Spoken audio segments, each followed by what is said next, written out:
Dying billionaire CEO miraculously saved by janitor. Vincent Castellano, 52, once one of Miami's most powerful CEOs, lies collapsed on the cold marble floor of his penthouse office. His skin is gray, his body frail inside a $5,000 suit that now feels like a cage around a dying man. Scattered across the floor are prescription bottles, the last traces of treatments that could not save him. As his breath falters, the door opens. Catalina Rivera, 34, the night shift janitor, rushes forward. Her blue uniform is simple, but her presence radiates strength. She kneels beside him, holding his trembling hand. Her voice, accented but steady, cuts through his fading awareness. "I know you don't know me, but I can help you." His eyes, dim with exhaustion, meet hers. He forces out a whisper. "Who are you?" "My name is Catalina," she answers softly. "And I believe in miracles." The sound of approaching sirens grows louder as paramedics arrive, yet Vincent clings to the stranger's words. In that moment, hope sparks where science had failed.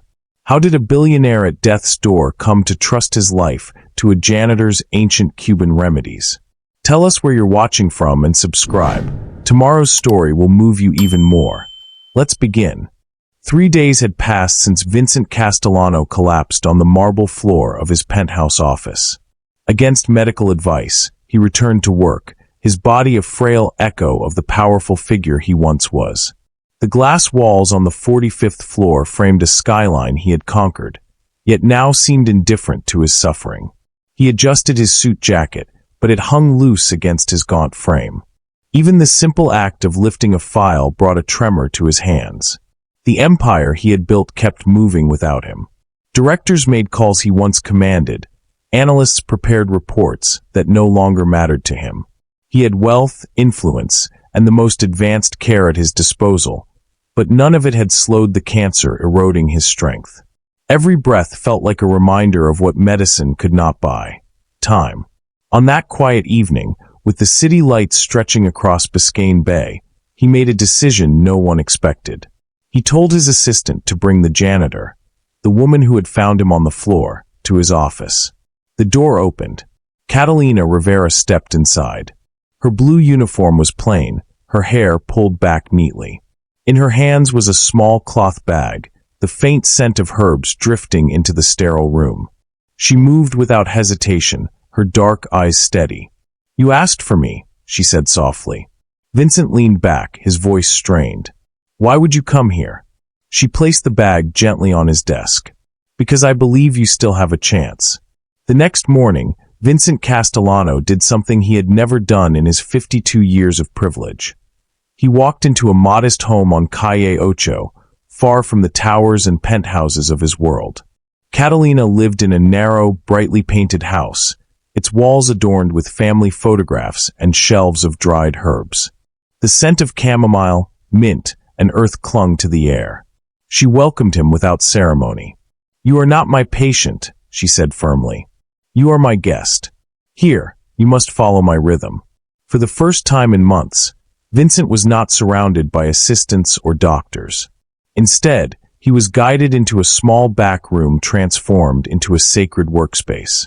Jars of crushed leaves lined the walls, wooden bowls sat on a central table, and a single candle flickered beside a wooden cross. Catalina unpacked her bag. She introduced each plant with care. "This is Salvia de la Playa," she said, showing him a silvery leaf. "It strengthens the blood, clears the chest." Another jar held Hierba Buena del Monte. "We use this for the stomach, but also for calming the spirit." Vincent tried to focus, though fatigue weighed heavily on him. She boiled water, added handfuls of herbs, and poured a dark, bitter brew into a clay cup. "Drink." Slowly. The taste was sharp, unlike anything he had ever known. He grimaced, but Catalina simply nodded. "Good.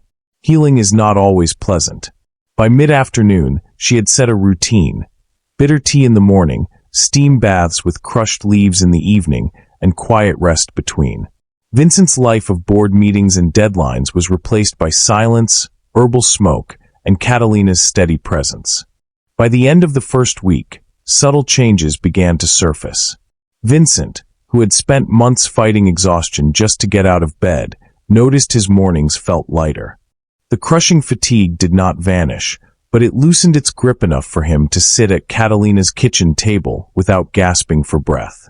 She watched him carefully, preparing his tea with deliberate movements. "Healing is a slow conversation with the body," she explained. "You must listen to it, not command it." Each day carried a rhythm: morning teas, midday meals seasoned with medicinal herbs, and evening rituals that blended the physical with the spiritual.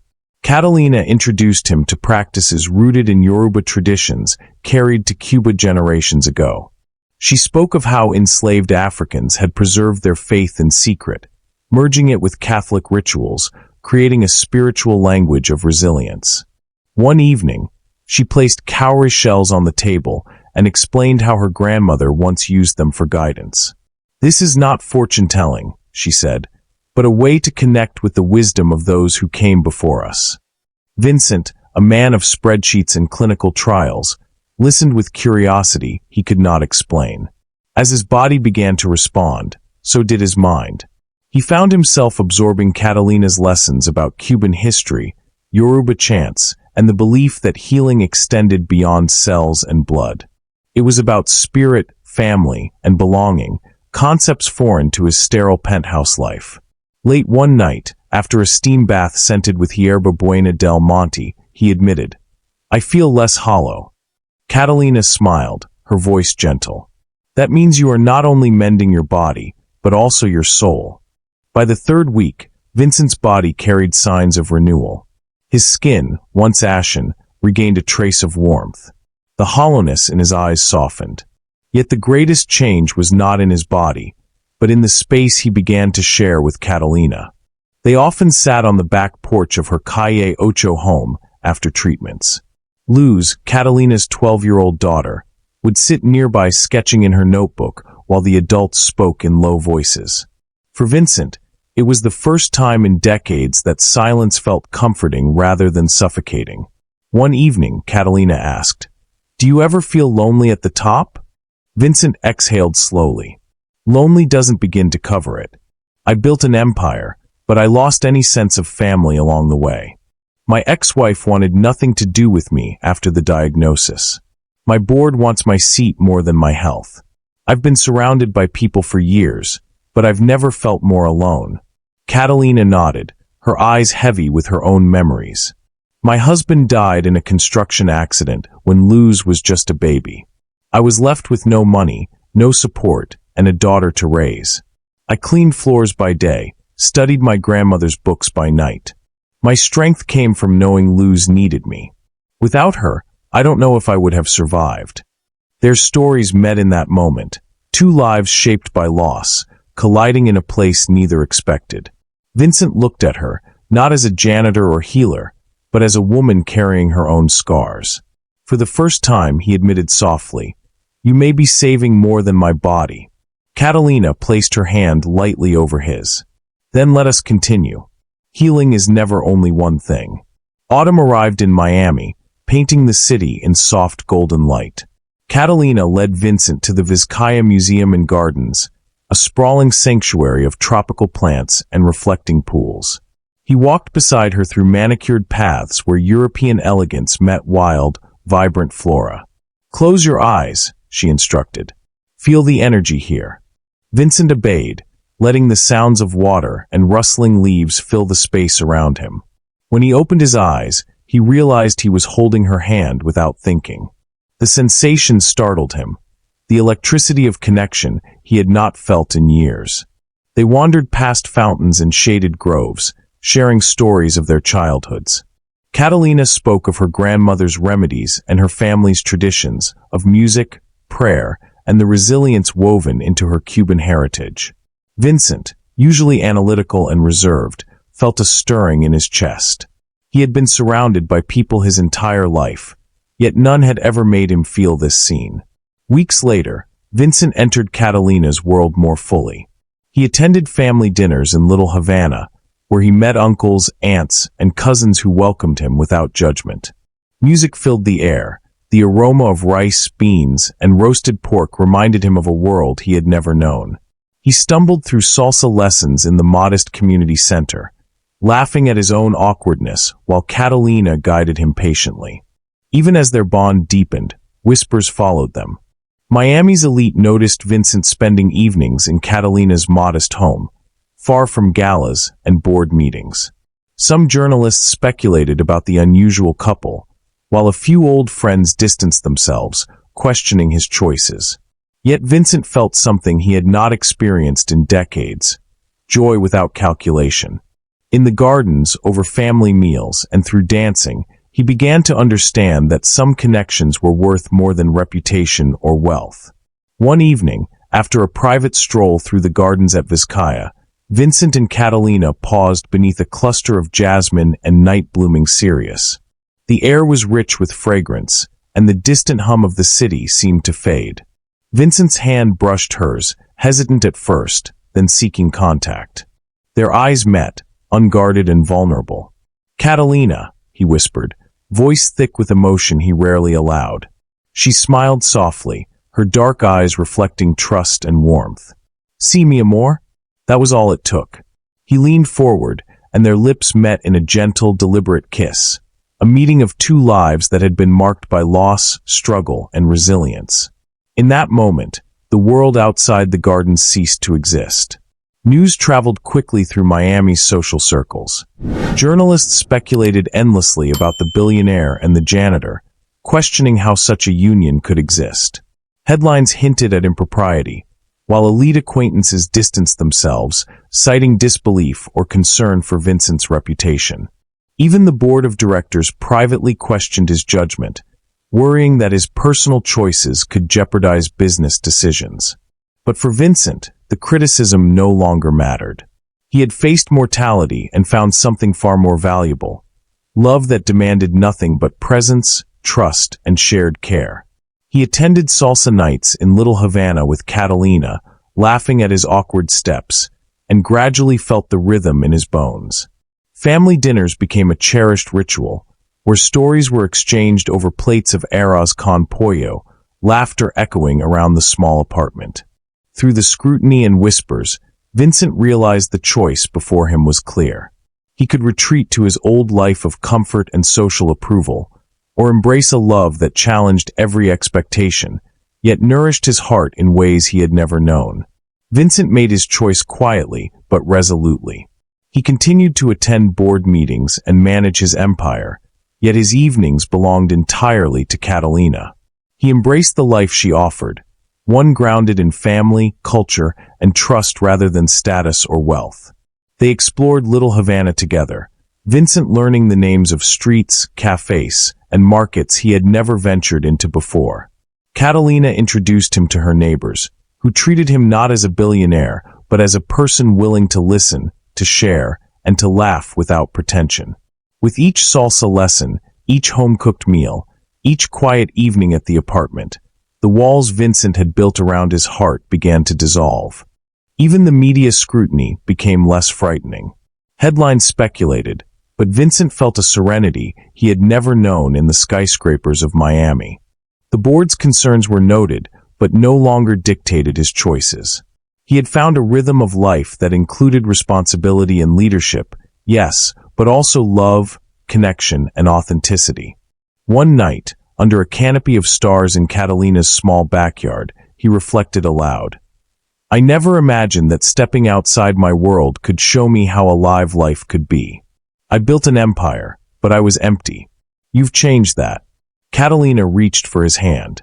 "And you've chosen to step into a world that was always yours to claim, one of heart, trust, and family. That is the most courageous thing a person can do." Their laughter mingled with the night air, and for the first time, Vincent felt the certainty of belonging. He no longer measured life in wealth or power, but in moments like this, moments defined by love, resilience, and acceptance. The impossible union of their worlds had begun to feel inevitable. February arrived with a chill unusual for Miami, but the warmth inside Jackson Memorial's Oncology Center could not have contrasted more sharply with Vincent Castellano's medical history. He sat on the examination table, cane in hand, waiting for Dr. Carmen Delgado to return with his latest scans. The images on the screen had already been uploaded, yet the doctor's expression still held an edge of disbelief. Dr. Delgado entered, her face composed but eyes wide. "Vincent, these results are unlike anything I've seen in 23 years of oncology," she said, gesturing to the scans. The images displayed a truth that defied expectation. The primary pancreatic tumor had shrunk by nearly 60%. More astonishingly, the metastases in his liver, previously spreading aggressively, were almost undetectable. Vincent, seated and gripping the edge of the table, felt the weight of months of suffering lighten, though he had no words immediately.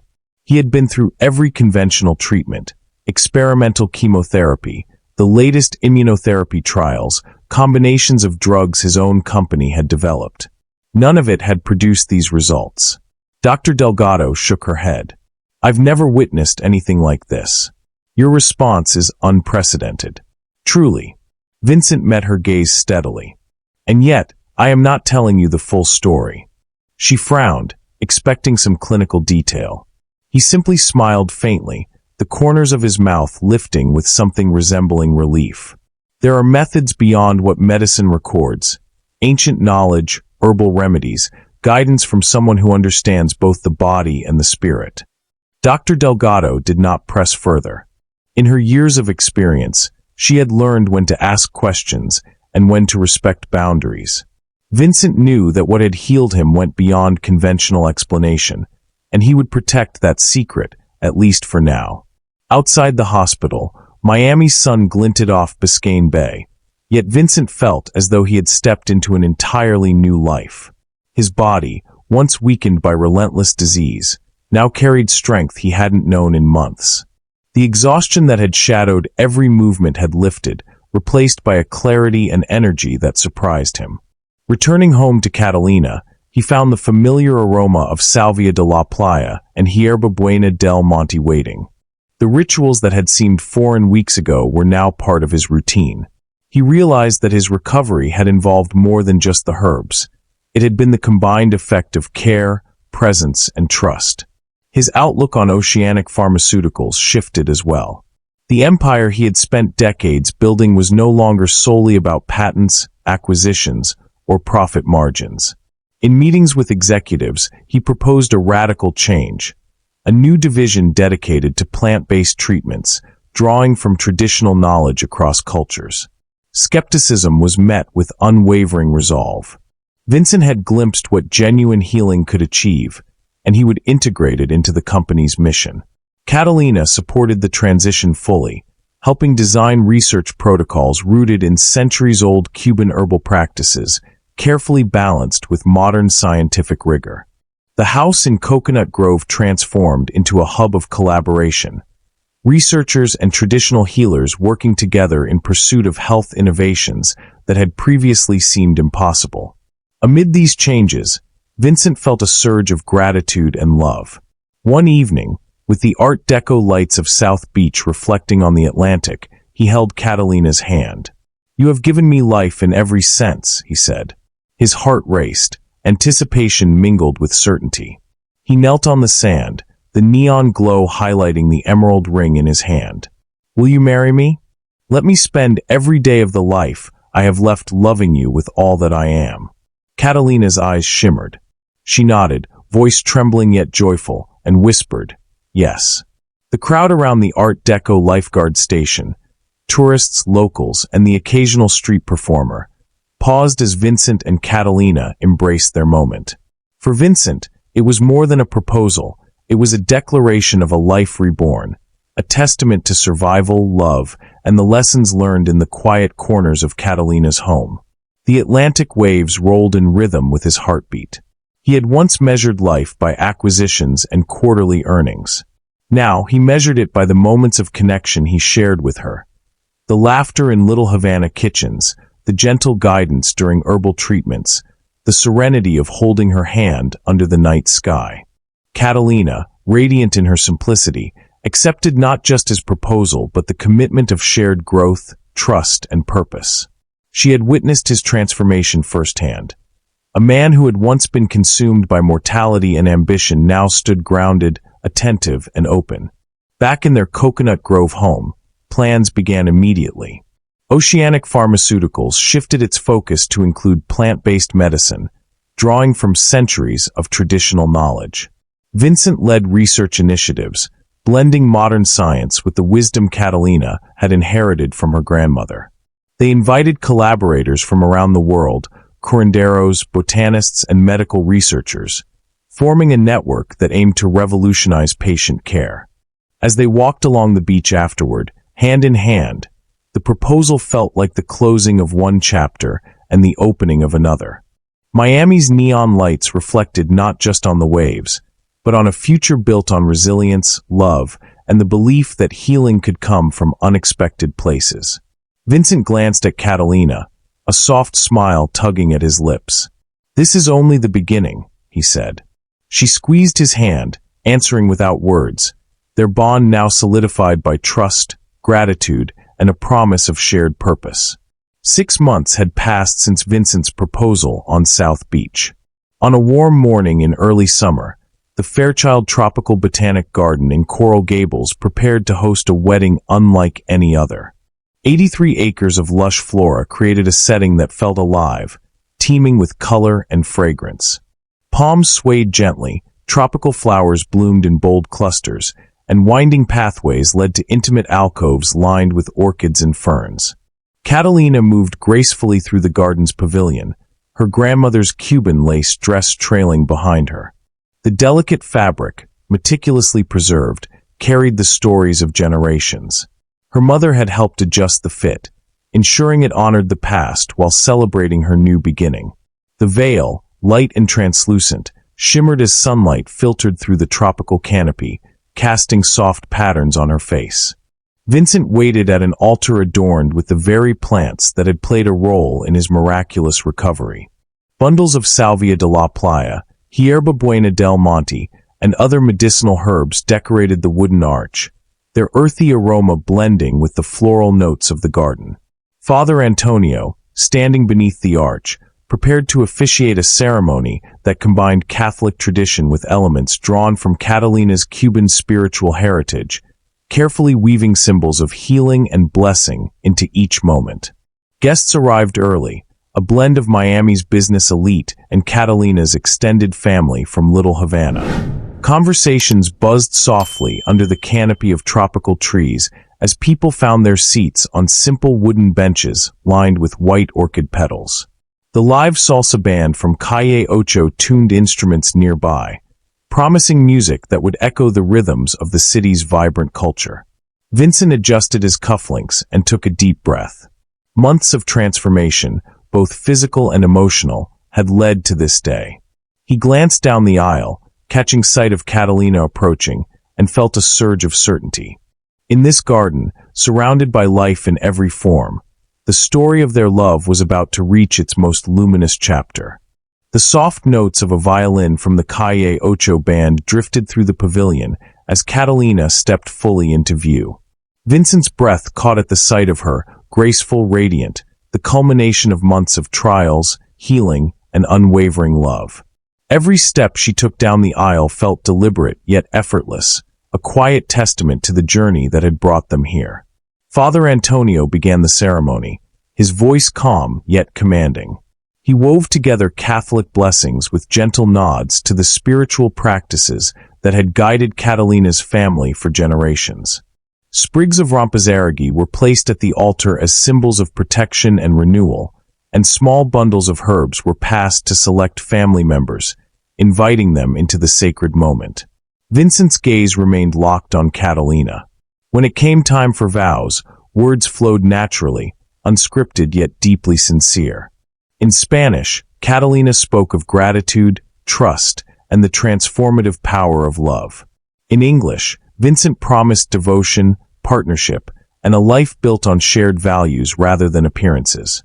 Tears shimmered on the faces of many attendees, some from joy, others from awe at the union that had overcome social boundaries and illness. The moment the vows concluded, a gentle shift occurred. The music transitioned to an upbeat salsa rhythm, and Vincent surprised everyone by leading Catalina in a meticulously rehearsed dance. His steps were confident, precise, yet tender, reflecting the patience and determination that had carried him through months of healing. Guests applauded, some joining the dance as the rhythm spread, the energy of the celebration intertwining with the scent of tropical blooms and medicinal herbs. By the time the ceremony concluded, the sun had dipped low, casting warm gold and coral hues over the garden. Lanterns and strings of lights illuminated the pavilion and pathways, promising an evening of joy, music, and storytelling that would linger in memory for years to come. As twilight deepened, the reception began under a canopy of tropical stars. Lanterns swayed gently, casting a warm glow over tables adorned with white orchids, colorful tropical blooms, and small bundles of healing herbs. A reminder of the journey that had brought everyone together. Guests from both worlds mingled freely, laughter and conversation blending seamlessly with the distant waves of music from the live salsa band. Vincent and Catalina moved among their friends and family, sharing embraces and smiles. Conversations ranged from the miraculous story of Vincent's recovery to the cultural traditions that had shaped Catalina's healing methods. The Miami elite listened, intrigued and humbled, while Catalina's family felt the validation of a love that had bridged two very different worlds. When it was time for the first dance, Vincent guided Catalina to the center of the pavilion. The band played a lively salsa number, and Vincent's previously awkward movements transformed into a confident and fluid performance. Catalina followed effortlessly, her laughter ringing out above the music. Guests joined the circle, clapping in rhythm, and soon the entire gathering was united in movement and celebration. Later, toasts were offered, some humorous, some heartfelt, each recognizing the extraordinary path that had led to this day. Father Antonio offered a final blessing, invoking protection, health, and joy, calling upon both Catholic faith and ancestral Cuban spiritual guidance. The couple's smiles, radiant in the warm evening air, reflected the depth of a bond forged through trials, healing, and unwavering love. As the night drew to a close, Vincent and Catalina stole a quiet moment together, standing beneath the palm fronds. The glow of lanterns danced on their faces, the music still echoing faintly in the distance. Hand in hand, they knew this wedding was more than a ceremony. It was the tangible beginning of a shared life built on resilience, trust, and profound connection. In the heart of Miami's tropical paradise, their love had found a home. Following the wedding, Vincent and Catalina set out for a honeymoon in Key West, a retreat that blended sun-soaked beaches with the quiet pursuit of knowledge. While the turquoise waters and warm sand provided respite, the couple's curiosity led them to explore Florida's native flora. Guided by local botanists, Catalina identified plants long overlooked in conventional medicine, noting their potential healing properties and drawing parallels with Cuban traditions. Each day began with early walks along the mangroves and coastal trails, Vincent noting the subtle energy of each plant, while Catalina shared the stories her great-grandmother had passed down. They collected samples, recorded observations, and sketched diagrams in a notebook that would soon become a blueprint for their collaborative research. The honeymoon, while romantic, was also an immersion in discovery, a bridge between vacation and purpose. Returning to Miami, their new mansion in Coconut Grove became more than a home. It was transformed into a sanctuary and research hub. The gardens bloomed with medicinal plants from around the world, alongside Florida natives, creating a living library of botanical knowledge. Inside, laboratories were equipped with state-of-the-art equipment, allowing scientists to analyze the properties of each herb under controlled conditions while respecting the ancestral wisdom Catalina provided. Vincent leveraged his position at Oceanic Pharmaceuticals to redirect the company's resources toward plant-based medicine. Teams of researchers collaborated with curanderos, documenting traditional practices, testing compounds, and developing formulations that combine scientific rigor with centuries-old healing knowledge. Within the first year, their inaugural product, a treatment for inflammatory conditions, achieved remarkable commercial success, generating over $200 million in revenue while establishing credibility for alternative therapies within mainstream medicine. Catalina's guidance was integral. She instructed the scientists on harvesting techniques, preparation methods, and subtle indicators of potency.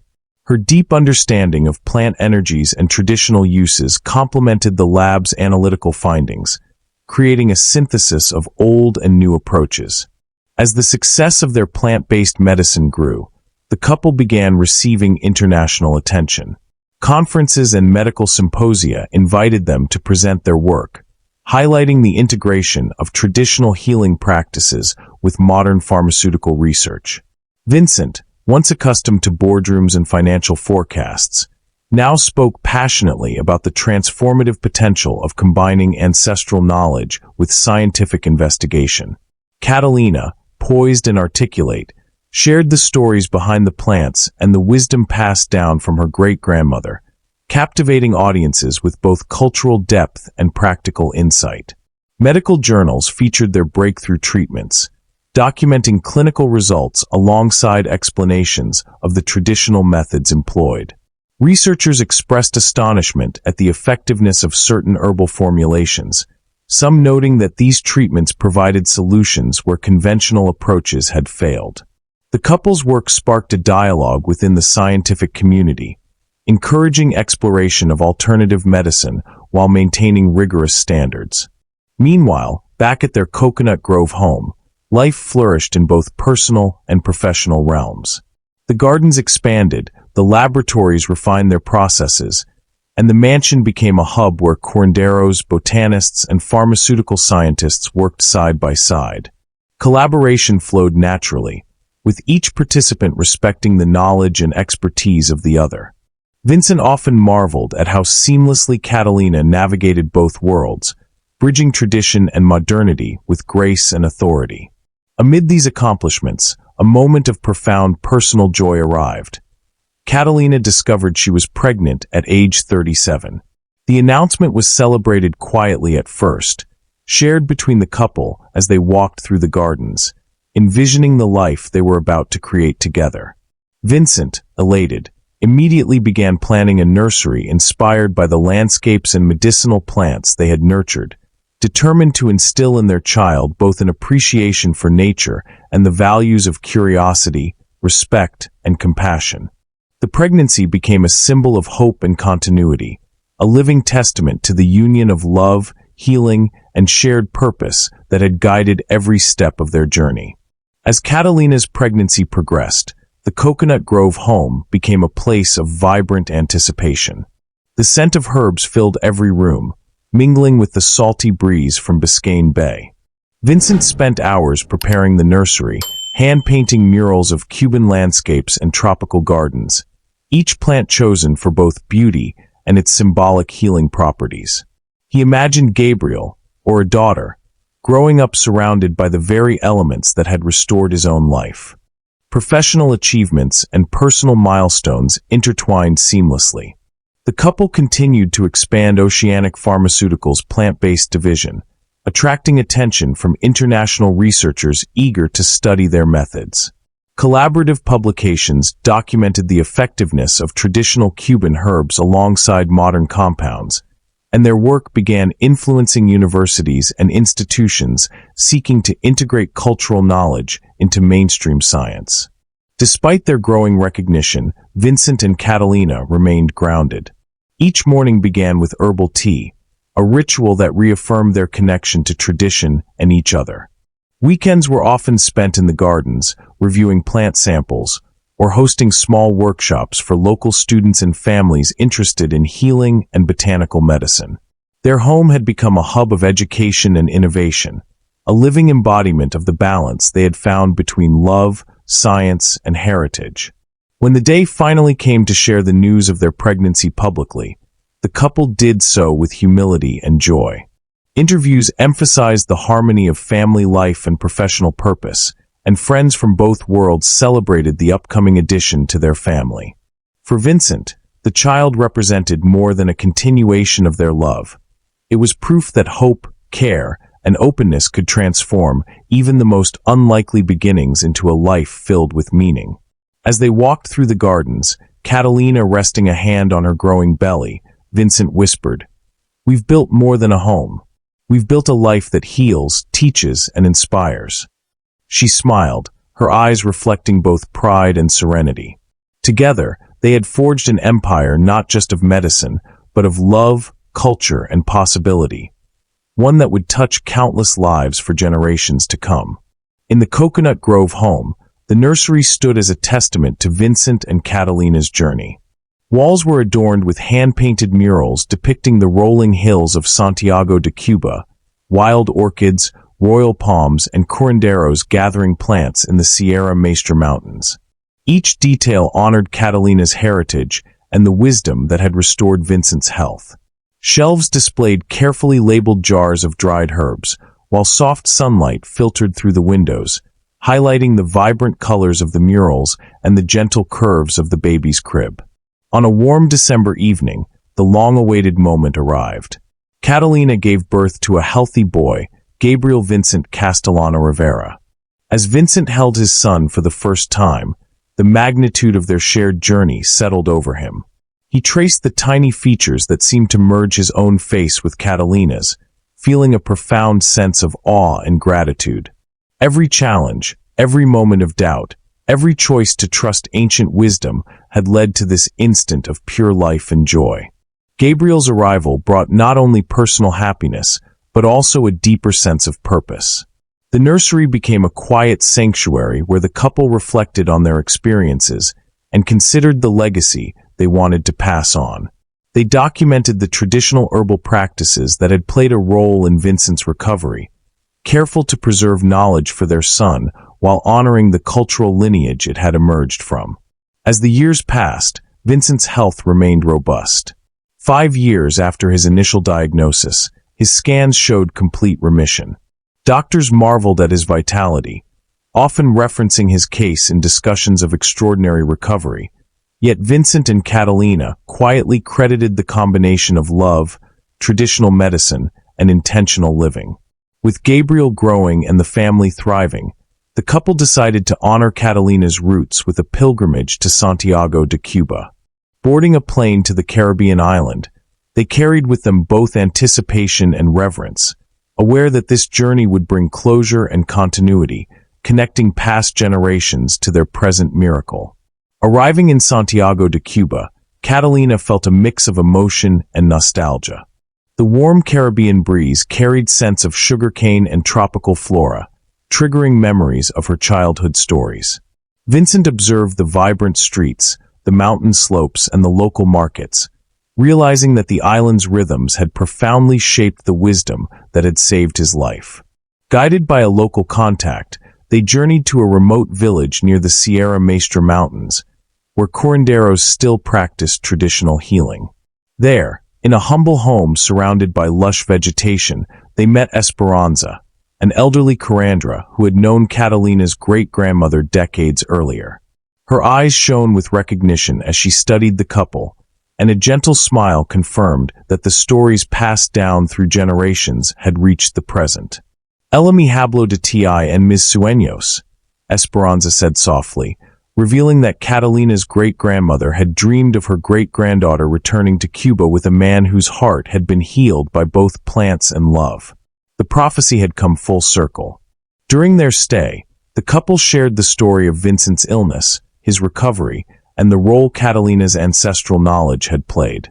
Esperanza nodded in understanding, affirming the sacred continuity of their work. She led them through the gardens surrounding her home, explaining the significance of each plant, root, and flower used in centuries of healing. Vincent absorbed the lessons, seeing the same principles reflected in the gardens of their Coconut Grove home.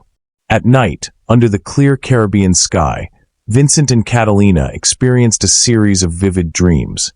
Visions of their paths converging, of Gabriel playing among the herbs and palms, of generations of healers watching over them. These dreams reinforced the depth of their connection and the fulfillment of the destiny that had guided them from Miami to this ancestral land. By the end of their visit, they understood that their journey was more than a personal pilgrimage. It was a renewal of vows between past and present, family and future, tradition and progress. On the final day of their journey, Vincent and Catalina traveled to a secluded grove dominated by a towering ceiba tree, sacred in Cuban and Yoruba traditions. Its thick roots twisted into the earth like the connections of generations past, and its broad canopy provided shelter and a sense of eternity. Surrounded by the gentle rustle of leaves and the scent of wildflowers, the couple prepared to renew their vows, this time fully embracing the spiritual and cultural significance of their union. A local priest officiated the ceremony, speaking in Spanish and invoking blessings from both Catholic and Yoruba traditions. Catalina, holding Gabriel's tiny hand, gazed at Vincent with a quiet intensity. He knelt briefly, presenting a small bundle of herbs he had collected from their travels, symbolizing both healing and unity. Their words intertwined promises of love, devotion, and a commitment to continue the work that had transformed not only their lives, but also those of countless others. When they kissed beneath the ceiba, the surrounding air seemed charged with the weight of generations witnessing the moment. Their son Gabriel, perched on Catalina's hip, reached out to touch the tree, as if acknowledging the link between past, present, and future. It was a tangible reminder that their love and their mission were part of a larger, enduring story. In the quiet that followed, Vincent and Catalina walked hand in hand through the gardens where curanderos had once practiced, reflecting on the miraculous path that had brought them here. From Miami's penthouses and streets of Little Havana to the ancestral lands that had nurtured Catalina's heritage. They understood that their love had been guided by forces both seen and unseen, blending science, tradition, and devotion into a life that defied expectation. As they prepared to leave Santiago de Cuba, the couple felt a profound sense of completion and renewal. They returned home not only with memories of the land, but with a deeper conviction that their shared mission, healing through knowledge, culture, and love, was only beginning. In that sacred space, the full circle of their journey was realized, binding their family, heritage, and destiny together in harmony. Vincent and Catalina's shared vision grew into a nationwide initiative. The Castellano Rivera Foundation established healing centers in 12 American cities, each one a space where modern medicine and traditional Cuban practices intersected. These centers offered programs that combined plant-based therapies, educational workshops, and community support, bringing together scientists, curanderos, and patients in a collaborative environment. Vincent often reflected that this was the real measure of success, impacting lives far beyond the walls of corporate offices or hospital corridors. Their Miami home became a focal point for visitors seeking guidance and inspiration. The backyard medicinal garden, overlooking Biscayne Bay, was a living laboratory. Salvia de la Playa, hierba buena, rompazarigi, and other herbs thrived alongside native Florida plants, offering both beauty and purpose. Guests learned about each plant's healing properties, while observing the couple's commitment to integrating culture, science, and care. Every morning began with a quiet ritual. A cup of traditional Cuban healing tea shared between Vincent and Catalina, grounding them before the day's work began. Word of their accomplishments spread across the medical community. Doctors, researchers, and journalists spoke of Vincent's case as extraordinary. While some credited advances in medicine, Vincent and Catalina knew that the deeper forces at play were love, dedication, and cultural wisdom. Their story became a symbol, not just of survival, but of holistic transformation. How trust, openness, and human connection could amplify the effectiveness of any treatment. Amid these achievements, Gabriel grew as both a reminder and a promise. His laughter echoed through the gardens and laboratories, symbolizing hope and the continuity of family, knowledge, and purpose. For Vincent and Catalina, the boy represented more than the next generation. He embodied the living proof that miracles were possible when hearts and minds aligned with intention and compassion. The foundation's work extended beyond urban centers, reaching rural communities and underserved populations. Mobile outreach programs delivered educational sessions on plant-based therapies and preventive care, allowing people to experience healing methods rooted in centuries of Cuban tradition. Vincent and Catalina personally visited many of these communities, sharing their story and inspiring hope in those who had exhausted conventional options. Inside their Miami home, the couple balanced public obligations with private devotion. Each morning, they maintained their tea ritual, drawing strength from the aromas of albahaca morada, rompazarigui, and hierba de la sangre. The practice became both spiritual and scientific, a daily reminder that healing involved body, mind, and heart. Visitors often noted the calm and focus the ritual inspired, a testament to the couple's belief that love itself could be a powerful agent of wellness. Medical professionals increasingly referred to Vincent's case in discussions of holistic recovery. While some labeled it extraordinary, others saw it as a turning point, opening doors for collaboration between conventional medicine and traditional healing practices. Papers and interviews highlighted the importance of cultural knowledge in patient care, and the Castellano Rivera story became a case study in integrative medicine programs. Through all this recognition, their personal life remained central. Gabriel, now a curious and lively child, often accompanied his parents to the gardens and laboratories, absorbing lessons about plants, compassion, and the value of understanding multiple perspectives.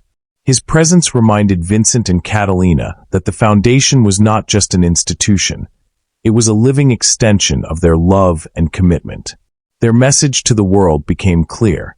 True healing required more than medicine alone. It demanded connection, openness, and a willingness to embrace diverse sources of wisdom. Love, they demonstrated, was the most potent force in sustaining life, nurturing growth, and inspiring miracles. As their work continued, Vincent and Catalina welcomed countless visitors into their Miami home. Patients, researchers, and curious minds traveled from across the globe to see the medicinal gardens and observe their practices firsthand. Each plant told a story, each treatment carried history, and every conversation reflected the couple's enduring belief in the power of love to heal. Gabriel became a symbol of hope for everyone who entered their home. Children and adults alike watched him explore the garden, gently touching the leaves and roots that had saved his father's life. His presence reminded the couple, and the world, that life, care, and learning were inseparably connected. Every smile, every laugh, reinforced the message they had built their lives around. Miracles could happen when hearts were open. Medical journals and international conferences began to feature their story, yet Vincent and Catalina remained grounded. They emphasized that while research and documentation were important, the true miracle lay in human connection, devotion, and respect for ancestral wisdom. Their story encouraged professionals to approach medicine holistically, integrating cultural knowledge without dismissing the rigor of scientific study. In daily routines and public work alike, the couple never lost sight of what had saved Vincent: the combination of care, understanding, and love.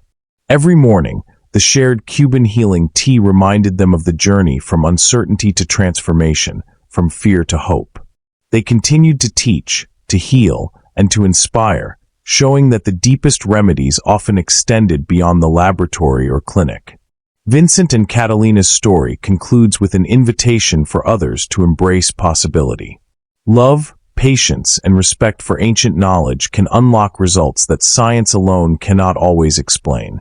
Their lives, their foundation, and their son stand as living proof that miracles are real. If this incredible love story touched your heart, subscribe to our channel and tell us where you're watching from. Tomorrow we're bringing you another story that will restore your faith in the impossible. Your support helps us share these life-changing tales with the world.